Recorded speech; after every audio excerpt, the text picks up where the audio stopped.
What's going on, guys? It's your boy Adjen back again for another Outerplane video. And for today, it's time for some arena defense team building. Why arena defense team building? Because with the recent update, the developers changed how the arena ranking works. Meaning that before, if you are in Master 3, Diamond 3, or Platinum 3, you cannot get demoted once you reach those rankings. But now, even at Master 3, once you lose your once you get attack in defense mode with your defense team, you get some arena points deduction, so you can get demoted out of your league. Like currently, I am at Master 3. Once I got defeated, I will be demoted into Diamond 1 and so on and so forth. So having a really good defense team in your account is really something like a necessity now if you don't want to lose your rankings. But for some people, it is something like a blessing in disguise, because once you breach the master rankings, it's really hard to win in arena matches, the top of the tops. It's really hard to win matches against really powerful enemies. So it's a blessing to them, because they can get demoted and just farm arena points playing in the lower ranking tier, and then climb back up to the top once maybe a 2 or 1 day left when the rankings before the reset of the rankings. So currently, my defense team sucks. Yes, I admit that my defense team sucks. I'm gonna be replacing this one with a better defense position, but let us talk about now the main topic of the video, which is the arena defense team building. The meta in Outerplane is changing, especially with the addition of Dark Stella, and with her in the availability in the game, she changes some form of defense position team, because she hard counters Valentine. Yes, I've already made a full guide for this Stella, and how to fully utilize her kit against debuffers like Valentine and Snow, something like that. So with her addition to the game, it's kind of hard now to make a really good defense team formation. But the main core of defense team formation is usually Tio. Tio is everywhere. That is what makes her a really good character. Probably one of the best character in the game right now. Why Tio is always present in the defense team position? Because she hard counters those debuffers. If you don't have Tio in your lineup, or if you don't have any cleanser, you will just get debuffed to oblivion. Yes, Valentine's, no, they will just push you back and you will not get your turn. And even before you get a turn, you will just get you will just get nuked. And Tio is here to punish those not really punish, but to help you mitigate those type of meta offense, arena offense, by pushing your teammates and also trying to cleanse the debuffs. So Tio is one here. Then the next thing that you should think when making your arena defense team composition is how are you going to counter different type of meta team composition. Usually the meta right now in arena offense is full cleave. So you really need also to have a really fast character in your arena defense team. Like for example, you want to have a really fast Noah in your team. Noah is a really good safe pick for putting her in the arena defense, especially if you gear her up with lots of speed. Speed DPS type Noah is a really powerful arena defense unit. I've already faced a lot of this one, and I always got wrecked whenever I got outsped. Take note that it does not matter who character you uses in arena. It all depends on the speed gears or the gears that you are currently rocking, because gears is what makes the characters really good. And if you don't have pretty much decent gear, then yeah, you will just get nuke. You will just get nuke in arena. So that is why farming the Chimera is one of the most recommended hunts to farm, because everything revolves around speed, especially in PvP. If you don't have a fully built Nova, since the AI is the one controlling your arena defense team composition, Nova should have her exclusive equipment and also fully max S3. I don't have my Nova S3 max because I don't use Nova in arena. I just use her for PvE purposes. What I use is Rin. My Rin is really speedy DPS kind of build. So I use Rin as my defense character, but this team will die if I get outsped. Yes, even though I have some really powerful characters, really powerful team composition, if I get outsped and my DPS is gone, I'm dead. Now, as I've said earlier, Valentine is hard countered by D Stella, but you can now make Valentine as a decoy by building your Valentine as a really slow character, like in crit damage set. I've already done that one, and it works pretty well in lower tier rankings, because they think that my Valentine is a past character, but it turns out that they got debated.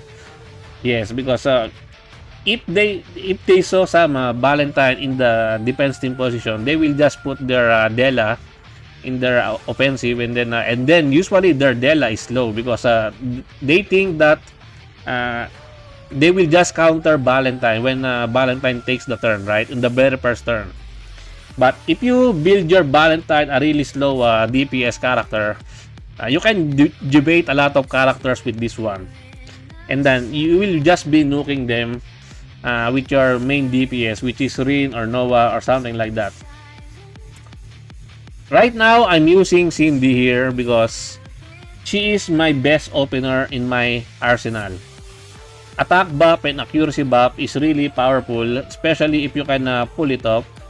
Combined with Rin, that is a pretty deadly combo, or any other DPS. Cindy plus any other high DPS cleaver like Nova, Rin,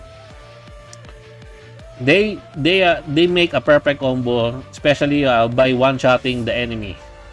These are just the basic team building, guys. I'm not saying that this is the best team that you can use in your arena defense.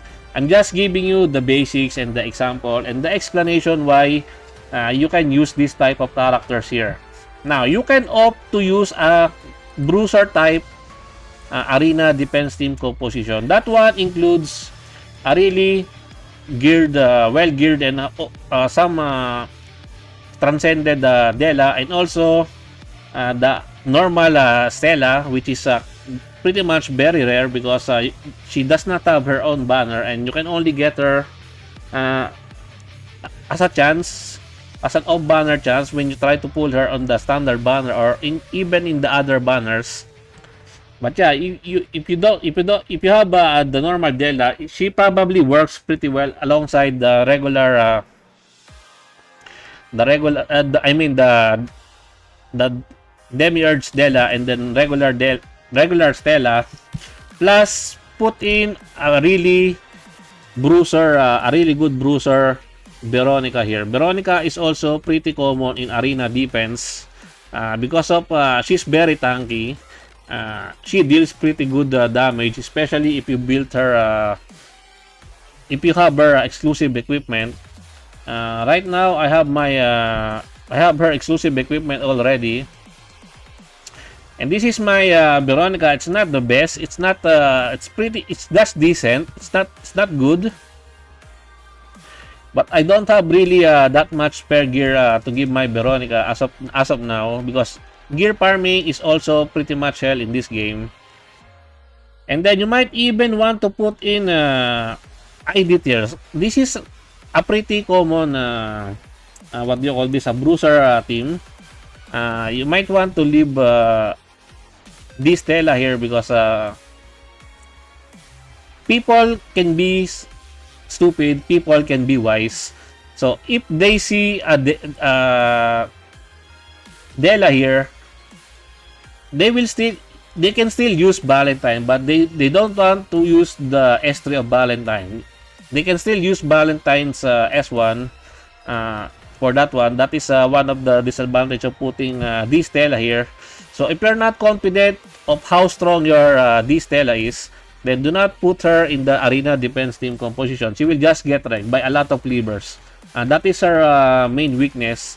It's against the cleavers. Who are the other characters that you can put also here? These two combination of two tanks here is really dangerous if they are fully well geared. This team only works if they are fully well geared.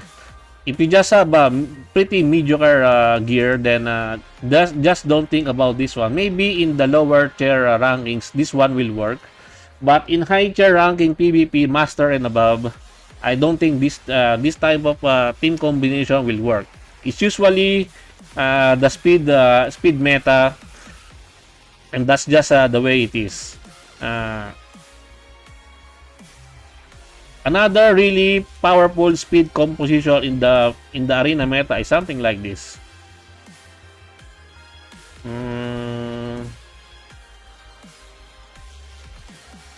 This one is pretty common also in the higher tier PvP rankings. If you don't have Rin, they usually replace Rin by Nova. Something like that. Because this one will open up by Valentine, then followed by Sigma will push your team priority, and then followed by a speedy high DPS character Nova or a high DPS Rin, and then you get one-shotted. Yes, this is a pretty common thing in PvP right now. Let me just save this one. This is going to be my Sigma needs to be around somewhere. Oh, this one has no gears. I should not put this one here. But yeah, let me save this one. If you're still unsure on what type of arena defense you will build, you can always take inspiration in your server's ranking. Just go to the ranking information here and try to see the defense team composition that these characters uses. As you can see, Tio is everywhere, right?